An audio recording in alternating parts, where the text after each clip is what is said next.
Bonjour à tous, donc on se retrouve sur un Horsch Versa 3KR pour établir les réglages avant d'aller au champ.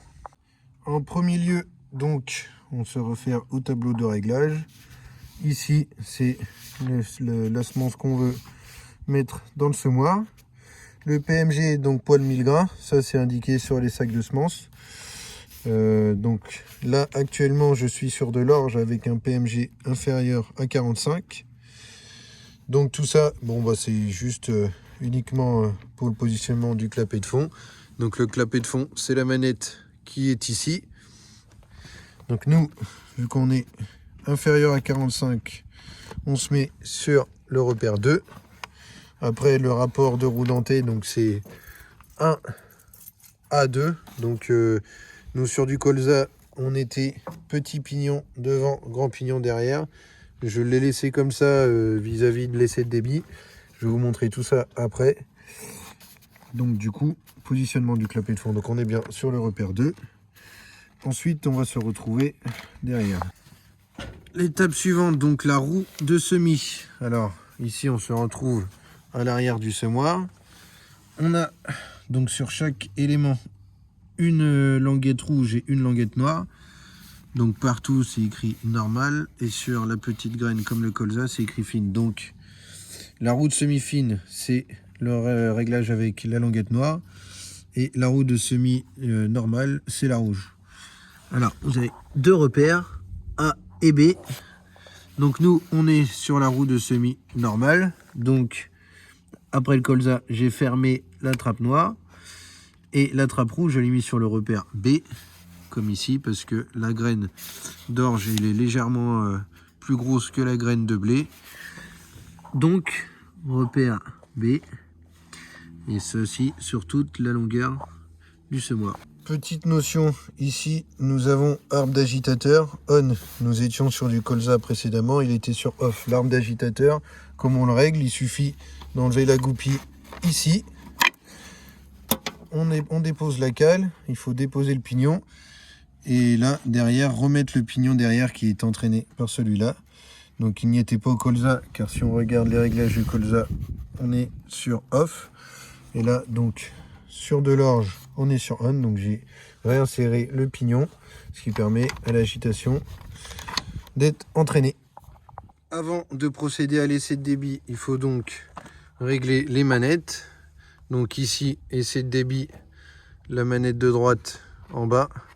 Et celle-là, on la laisse sur le repère 2. Si on la met en bas, c'est pour vidanger le semoir quand les deux poignées sont en bas. Une autre petite chose aussi à effectuer. On allume notre bascule, donc fournie avec notre semoir. Il faut bien évidemment vérifier qu'on est bien sur kilo et non pas sur une autre unité de mesure. Et ensuite, il faut faire la tare du sac. Donc ici on est à 0,88. Donc généralement ça ne bouge pas d'une année à une autre. Je le remets sur 0. Et voilà, quand j'enlève le sac, on est à moins 0,88. Donc ici on se retrouve sur le terminal du semoir. Donc c'est une Touch 800, dernière génération. Alors, bon moi j'ai déjà fait mes essais de débit, mais je vais en refaire une avec vous. Alors ici, on retrouve donc la quantité que on met dans la trémie. Donc moi j'ai mis 5 sacs de 25 kg, donc 125 kg. Ça me dit à peu près 1 hectare parce que le débit il est enfin la quantité de semences à l'hectare elle est de 105 kg à l'hectare.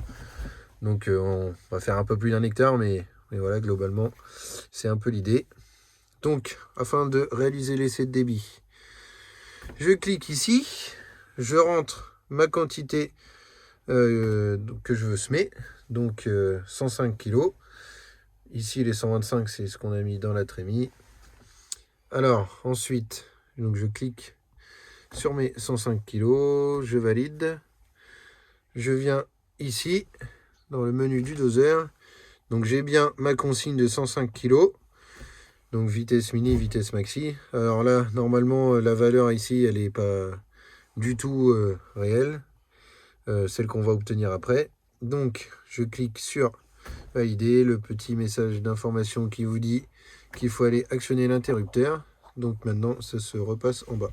On se retrouve donc sur le côté du semoir. On active l'interrupteur. Donc il faut remplir les bacs en dessous. On va attendre. Tout dépend de la taille de la graine et puis donc de la vitesse. Alors si on inverse les deux pignons, forcément la distribution va tourner beaucoup plus vite, mais je préfère une distribution qui tourne un petit peu moins vite, même s'il y a un peu plus de force. Ça permet parfois de limiter l'usure des pièces mécaniques. Les quelques secondes sont passées. On éteint l'interrupteur. On sort donc le petit sac dont on a fait la tare. Et on sort, donc il y a deux bacs, hein, les uns après les autres. Voilà, et il suffit de les introduire dans le sac, de peser, et après on se retrouve dans le boîtier pour vous montrer comment on rentre les informations. Alors à la pesée, nous avons donc 2,64 kg à la balance, ici dans le terminal 2,604. Donc je vais remettre les 2,64 kg. Donc ici l'écart est très réduit parce qu'on avait déjà fait deux pesées au préalable, donc forcément que l'écart il est toujours assez faible, mais sur la première pesée l'écart est énorme, la deuxième un peu moins, et puis si on va en faire une troisième pourquoi pas, mais deux pesées suffisent largement.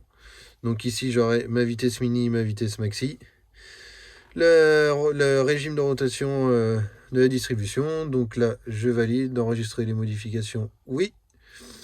Et donc je reviens à mon menu principal. Donc voilà, j'ai bien ma quantité de semis, donc 105 kg/h. Ici, c'est grosso modo une jauge hein, de ce qu'il y a à la trémie, en plus du capteur de fond de trémie. Ici, c'est une jauge par rapport à la vitesse. Donc la petite barre rouge, donc ça définit en dessous des 2 km/h jusqu'à ensuite donc les 19,2 km/h. Donc les 19,2 km/h sont au bord de la barre rouge ici. Le but étant de toujours rouler donc dans cette plage là entre les deux barres rouges. Et voilà, maintenant il ne reste plus qu'à aller au champ, régler la hauteur de semis, la herse et compagnie. Mais pour tout ce qui est donc pesée et préparation du semoir à la ferme, c'est terminé.